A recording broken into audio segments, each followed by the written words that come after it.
20장 15절 하일델베르그 교리문답 제35가 10계명 8계명 함께 읽겠습니다. 도둑질하지 말지니라. 아멘. 지난주에는 물질적인 도둑질을 살펴봤습니다.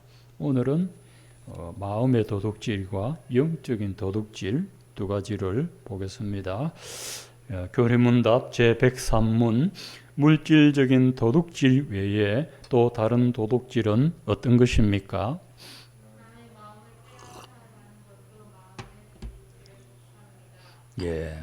자, 물질만 도둑이 아니라 마음을 빼앗는 것도 성경에는 도둑질이라 나와 있습니다.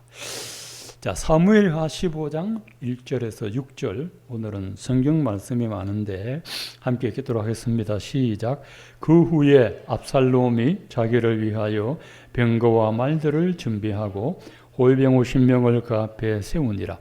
압살롬이 일찍이 일어나 성문길 곁에 서서 어떤 사람이든지 송사가 있어 왕에게 재판을 청하러 올 때 그 사람을 불르르되 너는 어느 성읍 사람이냐 하니 그 사람의 대답이 종은 이스라엘 아무 지파에 속하였나이다 하면 압살롬이 그에게 이르기를 보라 내 일이 옳고 바르다마는 내 송사를 들을 사람을 왕께서 세우지 아니하셨다 하고 또 압살롬이 그에게 이르기를 내가 이 땅에서 재판관이 되고 누구든지 송사나 재판할 일이 있어 내게로 오는 자는 내가 정의 베풀기를 원하노라 하고 사람이 가까이 와서 그에게 절하려 하면 압살롬이 손을 펴서 그 사람을 붙들고 그에게 입을 맞추니 이스라엘 무리 중에 왕께 재판을 청하러 오는 자들마다 압살롬의 행함이 이와 같아서 이스라엘 사람의 마음을 압살롬이 훔치니라. 아멘. 다윗이 왕입니다. 다윗이 왕인데 압살롬은 다윗의 아들 중에서 참 용모가 아름답습니다. 머리부터 발끝까지 흠이 없고 아들 중에 가장 잘생긴 미남입니다. 프랑스로 치면 아랑드롱이고 미국으로 치면 제임스 딘과 같고 영국으로 치면 그 축구선수 데이비드 베컴 같고 참 그럴 수 없이 잘생긴 이왕이면 잘나면은 점수 먹고 나가지 않습니까? 남자가 잘생기고 여자가 예쁘면 이왕이라도 기분 좋죠. 그런데 압살롬은 다윗이 참 사랑했지만 살인을 저지르고 이복 형제를 죽이고 몇 년 동안 숨어 있다가 아버지가 불러서 다시 왔습니다. 왔는데 옛날 같은 그런 부자 관계가 잘 되지 않습니다. 한번 어그러지니까 이게 회복이 안 됩니다. 그래서 다윗이 압살롬을 옛날처럼 매일 부르고 보고 하지 않습니다. 그냥 놔두니까 압살롬이 이러다가는 내가 왕위를 못 받을 것 같다. 솔로몬에게 뺏길 것 같다. 그래서 압살롬이 모의를 꾸밉니다. 제일 먼저 왕의 모사꾼 아히도벨을 자기 사람으로 부릅니다. 그리고 또 백성들의 마음을 훔치기를 시작합니다. 지금은 상권 분립이 되었습니다. 사법, 위법, 행정 분립이 되었으나 그때는 왕이 다 합니다. 왕이 법을 만들고 왕이 재판하고 왕이 다 하죠. 그 백성들이 어떤 재판할 일이 있어서 왕에게 나아가는데 중간에 압살롬이 딱 가로채가지고 너 어느 지파 사람이냐? 나는 뭐 어느 지파 사람입니다. 무슨 일로 가느냐? 이런 일이 있어 송사로 갑니다. 그래 왕이 이 재판할 일로 너를 안 불렀다. 내가 해줄게. 요렇게 하고 저렇게 하고 가르쳐 줍니다. 그리고 입을 맞춥니다. 외국인들은 볼에다 입 맞추는 인사를 하죠. 압살롬이 얼마나 잘생겼습니까? 탁 이렇게 또 사랑스럽게 탁 가까이 하니까 사람 마음이 녹죠. 어쩌겠어요. 어쩌겠습니까? 제가 2011년도에 목포 땅 그 명의 이전 때문에 목포 등기소에 간 적이 있어요. 전라남도 목포 완전 그 토종 호남 사람들 그 남자 직원이 말을 하는데 어떻게 말이 그리 부드럽고 따뜻한지 참 사람이 마음이 싹 녹더라고. 말을 부드럽게 예쁘게 하더라고. 그런데 압살롬이 지금 그러고 있어요. 그 백성들의 마음을 압살롬이 훔칩니다. 누구에게서 훔쳤죠? 왕에게 가야 할 마음을 이 압살롬이 하나씩 훔쳐가지고 나중에는 백성들의 마음이 압살롬을 향해 다 열려 있습니다. 그 왕이 보니까 이러다가는 압살롬에게 나라 빼앗길 것 같아요. 그런데 압살롬이 왕에게 향해야 될 백성들의 마음을 자기가 다 걸어요. 그 마음을 훔치니라 도둑질하니라 했습니다. 이 압살롬이 결국 참 불행하게 죽습니다. 자기 머리카락이 참 길고 아름다운데 그 머리카락 자랑하다가 말 타고 도망가다가 그 머리카락이 나뭇가지에 걸려가지고 말은 싹 내빼쁘고 지는 대롱대롱 달려 있는데 그 요압 장군이 와가지고 탁 목 잘라 죽여버렸어요. 결국 죽었는데 이 남의 마음을 내 사사로운 이익을 얻기 위하여 훔쳐가는 것 안 됩니다. 여러분 교회도 그렇습니다. 교회는 이 교회는 어떤 구도로 되어 있느냐 하면 목자장은 예수님입니다. 자, 짐승으로 치면 성도는 양이라고 하잖아요. 성경에 보면 양, 염소는 불신자죠. 1위는 양을 잡아먹는 마귀죠. 양이라고 하지 않습니까? 그런데 예수님은 참 목자장이에요. 근데 목사는 목자로 예수님이 임시로 세워주셨어요. 목자장은 예수님이고 예수님 센 목자는 이제 목회자예요. 그 목회자는 어느 교회에 파송을 받고 그 성도들을 양떼를 잘 인도합니다. 목자장 대신 예수님께로 인도합니다. 그런데 간혹 압살롬 같은 성도가 있어요. 성도들의 마음을 다 훔쳐가지고 자기 말 듣게 해요. 예, 그건 참 잘못, 그건 아주 나빠요. 그래 하면 안 돼요. 성도들이 교회에 와서 목회자가 전하는 목회 지도를 받고 말씀을 받고 은혜를 받아야 되지. 어느 성도가 중간에서 다 가르쳐가지고 장악을 하고 그러면 하나님이 심판을 합니다. 목사가 잘나든 못나든 그 교회에 영적인 지도자로 세워졌으면은 양떼들은 이 목사를 잘 따라야 됩니다. 따라야 되는데 압살롬이 지금 그렇게 하고 있어요. 왕에게 향해야 될 백성들의 마음을 이 압살롬이 훔쳐가고 예수님에게 향해야 될 성도들의 마음을 사람이 훔쳐가면 안 돼요. 사람이. 전부 내 사람 다 만들어놔. 말로 도주고 돈으로 도주고 밥 사주고 도주고 다 내 사람 다 만들면요. 같이 망합니다. 같이 망. 그래서 마음을 훔치지 말아야 돼. 목사도 조심해야 됩니다. 목사도 예수님이 목자인데 예수님에게 행할 마음을 교주화시키면 안 됩니다. 여러분 사람을 따르면 안 됩니다. 예수님 따라가야 돼. 사람을 따르면 그 사람이 진리 안에서 있는 사람이고 진리에 붙들려 있는 사람이면 다행인데 사람은 어쩔 수 없이 사람입니다. 그 사람을 따르다 보면 실족할 수가 있습니다. 그 사람이 정말 예수님의 사람일 때 같이 가는 것은 괜찮으나 안 그러면은 위험할 수가 있습니다. 그래서 우리가 바라보아야 될 분은 예수님입니다. 예수님. 예수님이라는 것입니다. 그리고 교회에서는 이거 참 우리가 조심해야 됩니다. 여러분 목회를 안 해봐서 모르셨는데 이 자리에 서면 제 말을 100분 이해할 겁니다. 교회는 담임 목자를 중심으로 하나 되고 일사불란하게 가야 됩니다. 그래야 교회는 잘 움직입니다. 여의도 순복음교회가 70만 명 아닙니까? 그 담임 목회자 한 사람의 목회를 모든 성도들이 따라가니까 됩니다. 그 70만 명이 70만의 목소리 내면 아무도 못합니다. 나라도 마찬가지고 어느 기관이든 마찬가지입니다. 압살롬처럼 자기가 고의적으로 마음을 훔쳐가는 것, 그건 나쁜 거죠. 이게 마음을 도둑질하는 거다. 자, 제 103은 영적인 도둑질은 어떤 것입니까?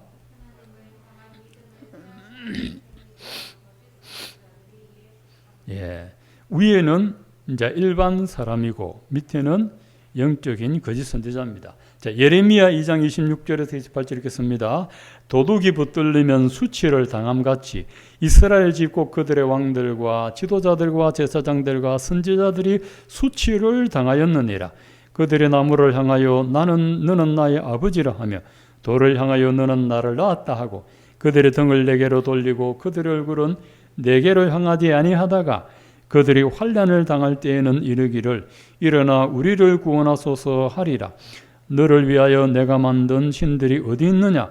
그들이 내가 환난 당할 때에 구원할 수 있으면 일어날 것이니라. 유다여 너의 신들이 너의 성읍 수와 같도다. 아멘. 자, 거짓 선지자들은 하나님께 속한 게 아니고 우상을 섬기는 자들입니다. 하나님을 섬기지 않고 세상신을 섬기는 자들입니다. 그 사람들이 도둑질하다가 붙들리면 부끄럼 당하는 것처럼 하나님께 향해야 될 이스라엘 사람들의 마음을 전부 우상에게로 향하도록 도둑질했습니다. 그래서 여기 보면은 제사장뿐만 아니라 선지자도 그러고 지도자들, 왕들도 그러고 왕들과 지도자들과 제사장들과 선지자들이 수치를 당했느니라. 그 이유가 그들의 나무를 향하여 그 다음 절에 있습니다. 하나님을 보고 하나님이라 부르게 하지 않고 우상신을 보고 내 아버지라 내 하나님이라 내 신이라 내가 너를 낳았다 그렇게 하다가 환난을 당할 때 누가 구원하겠느냐 하는 것이죠. 그런데 거짓 선지자는 제일 무섭습니다. 마음을 훔치는 것보다 더 무서운 게 믿음을 훔쳐가는 것. 이건 정말 구원을 뺏어가는 거거든요. 구원을 뺏어. 이단과 거짓 선지자들은 정말 우리가 잘 분별해야 돼. 내 영혼을 맡길 사람이거든요. 정말 잘 구별해야 됩니다. 이게 영적인 도둑질입니다. 자, 그 다음에 이제 물질적이고 마음 그리고 영적인 것인데 보통 우리는 물질적인 그런 것들에 대한 도둑질을 많이 언급을 합니다. 그래서 남의 것을 빼앗지 않고 내 것을 나누면서 살아가는 방법이 뭐냐 하는 겁니다. 자, 레미제라블 그 영화에 장발장 같은 사람이 생기지 않게 하는 방법은 성경 말씀대로 실천하는 거예요. 빵하게 훔치 묻다가 몇 년 동안 안방살이 하는데 그 탈옥해가지고 끝까지 자비로 경감히 잡으러 가지 않습니까? 그건 무슨 큰 도둑이라고. 그 유전무죄, 무전유죄입니다. 돈 없는 사람은 빵하게 훔쳐도 몇 년 징역 살고 돈 있는 사람은 빵이 아니라 엄청난 죄를 지어도 덮어지고 그 장발장은 참 억울하죠. 그런데 성경 말씀대로 살면 이런 것을 막을 수가 있습니다. 레위기 19장 9절에서 11절 함께 읽겠습니다. 시작. 너희가 너희의 땅에서 곡식을 거둘 때에 너는 밤 모퉁이까지 다 거두지 말고 내 떨어진 이삭도 줍지 말고 다 따지 말며 내 포도원에 떨어진 열매도 줍지 말고 가난한 사람과 거루민을 위하여 버려두라. 나는 너희 하나님 여호와이니라. 아멘. 우리나라도 보면 옛날에 농사 지으면요 이삭을 다 베지 않고 그 감나무 농사 지으면 다 안 따지요. 가치밥이라고 해서 낭비 안 얻지요. 그게 이제 남을 배려하는 것이죠. 곡식 거둘 때 밤 모퉁이까지 싹 거두지 말고 좀 난간하라. 곡식 거두다가 이삭 떨어지면 줍지 말고 그냥 놔두라. 또 가수원에 포도 열매 따다가 다 따지 말고 좀 떨어진 거 그냥 놔두라. 가난한 사람과 나그네들이 가다가 좀 먹고 살도록 놔두라. 나는 너희 하나님 여호와라. 장발장이 이런 환경에 있었다면 도둑질 할 수가 없죠. 없으니까. 그 다음에 신명기 15장 7절에서 11절 말씀 읽겠습니다. 시작. 너의 하나님 여호와께서 내게 주신 땅 어느 성읍에서든지 가난한 형제가 너와 함께 거주하거든 그 가난한 형제에게 내 마음을 완악하게 하지 말며 내 손을 움켜쥐지 말고 반드시 내 손을 그에게 펴서 그에게 필요한 대로 쓸 것을 넉넉히 구워주라. 삼가 너는 마음에 약한 생각을 품지 말라. 곧 이르기를 일곱째 해 면전년이 가까웠다 하고 내 궁핍한 형제를 약한 눈으로 바라보며 아무것도 주지 아니하면 그가 너를 여호와께 호소하리니 그것이 너희에게 죄가 되리라. 너는 반드시 그에게 줄 것이요 줄 때는 아끼는 마음을 품지 말 것이니라. 이로 말미암아 내 하나님 여호와께서 내가 하는 모든 일과 내 손이 닿는 모든 일에 내게 복을 주시리라. 땅에는 언제든지 가난한 자가 그치지 아니하겠으므로 내가 너에게 명령하여 이르노니 너는 반드시 내 땅 안에 내 형제 중 곤란한 자와 궁핍한 자에게 내 손을 펼지니라. 아멘. 앞에는 밭농사 또 가수원 농사가 나오고 있는데 신명기 15장에는 이제 이웃에게 가난한 형제에게 마음을 완악하게 하지 말고 마음을 닫지 말고 손을 움켜쥐지 말고 손을 펴서 그에게 필요한 대로 쓸 것을 주라. 옛날에 그 경주 최부자 얘기했죠. 최부자. 경주에 있는 전답은 다 자기 거예요. 다 이거. 근데 그 최부자가 이런 말이 있어요. 우리 집 사방에 100m 이내에 가난한 사람이 없게 하라. 모르는 척 하지 말고 다 도와주라는 거죠. 경주 최부자 바람에 그 많은 사람들이 배고프지 않고 살 수 있다는 것이죠. 이게 이제 성경적인 부자입니다. 자, 가난한 형제나 자매가, 가난한 이웃이, 가난한 성도가 있을 때 모른 척 하지 말아라. 그 궁핍한 형제가 하나님께 호소한다, 하나님께 기도한다 하는 거죠. 그것이 너에게 죄가 되리라. 하나님은 이것도 죄라고 합니다. 나에게 풍족한데 지극히 부족한 사람을 보고 눈 감을 때 악한 눈으로 바라보면서, 여기 보면 7째 해 면제년, 이스라엘에는 그 제7년째가 면제년입니다. 50년째는 희년입니다. 희년. 49년이 지나고 50년째 희년이 되면 원래 땅 다 되돌려 줍니다. 다 남에게 되돌려 줍니다. 다 되돌려 줍니다. 그리고 면제년 7년째 돼도 종도 면해주고 빚도 면해줍니다. 그러니까 하는 말이 6년만 참아라. 7년 되면 면해준다. 그렇게 하지 말라는 거죠. 그렇게 하지 말고 내 손을 펴서 도와주라. 안 그러면 그가 너를 여호와께 호소하니 그것이 내게 죄가 되리라. 너는 반드시 그에게 줄 것이요 줄 때는 아끼는 마음을 품지 말 것이라. 이로 말미암아 여호와께서 네가 하는 모든 일에 내가 복을 주시리라. 잠언에 보면 과도히 아껴도 가난하게 되거니와 어떤 이는 나누어 주고도 풍족한 이가 있느니라 했습니다. 과도히 아껴도 가난하게 됩니다. 나누어 줘도 풍족한 게 있습니다. 하나님께서 채워주시기 때문입니다. 하나님이 채워주십니다. 하나님이 내 손이 닿는데 하는 모든 일에 복을 주시리라. 땅에서는 언제든지 가난한 자가 그치지 아니하겠으므로 너는 반드시 내 땅 안에 곤란한 자, 궁핍한 자에게 손을 펴라. 하나님 땅에 가난한 자를 주신 이유는 하나님께 축복받는 기회로 주셨다는 겁니다. 축복받는 기회로 주셨다는.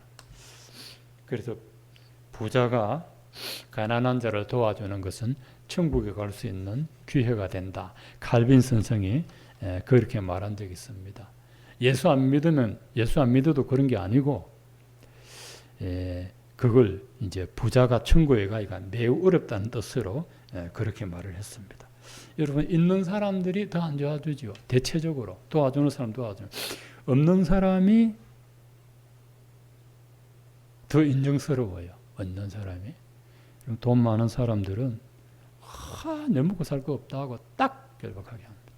저도 거절 당해봤습니다. 저도 그런 걸 봤어요. 돈이 너무 많은데도 내 도와줄 돈은 없어. 자기 쓸 돈은 있어도. 그렇게 하면 죄가 된다는 것이죠. 나는 넉넉하지 않지만은 그래도 내가 먹고 사는데 지장이 없기 때문에 나보다 더 다급한 사람을 모른 척하지 말아라. 우리가 손을 내밀면 하나님은 그걸 보고 내게 복을 주신다. 여러분, 주의 이름으로 행한 것은 반드시 하나님이 갚아주십니다. 반드시. 이거를 부담으로 의무감으로 하는 것이 아니고 그리스도의 사랑으로, 하나님의 은혜로 이걸 할 때 하나님은 그걸 보시고 은혜 베풀어 주신다라고 하셨습니다. 자, 여러분 교환에는 없으나 남의 것을 빼앗지 않고 나누면서 살아가는 구체적인 방법은 제가 세 가지인데 첫째는 청지기 정신으로 사는 겁니다. 청지기. 마태복음 25장 달란트 비유에 보면 청지기입니다. 하나님이 5달란트, 2달란트, 1달란트 이걸 맡겨주셨어요. 이게 청지기로 맡겨줍니다. 어떤 사람은 5달란트 인생이 있고 어떤 사람은 2달란트, 어떤 1달란트 인생이 있고 하나님 맡겨주셨어요.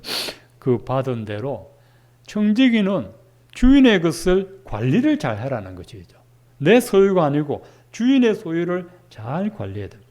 마태복음 25장 14절에 보면 어떤 사람이 타국에 갈 때 그 정도로 불러 자기 소유를 맡긴가 같으니 천국은 어떤 사람이 타국에 갈 때 그 정도로 불러 자기 소유를 맡김과 같으니 천국은 어떤 곳이냐? 예수께서 하나님 나라에 가셔서 다시 올 때까지 우리들에게 자기 소유를 맡긴 것과 같아. 주님 우리에게 다 맡겨주셨습니다. 여러분 건강, 재산, 재능, 믿음, 환경 다 맡겨주셨는데 그 왜 맡겨주셨냐? 청지기 정신으로 살아라고. 청지기는 내 거 아니죠. 관리자이죠.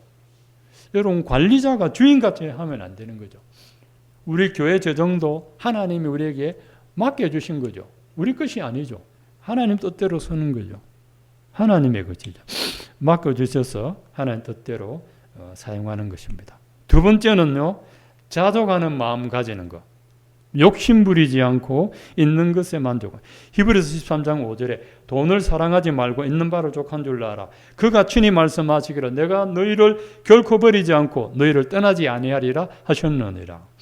자, 돈을 사랑하지 않고 있는 것을 족한 줄로 알고 살면 그 다음에 내가 너희를 하나님 우리를 버리지 않고 떠나지 아니한다.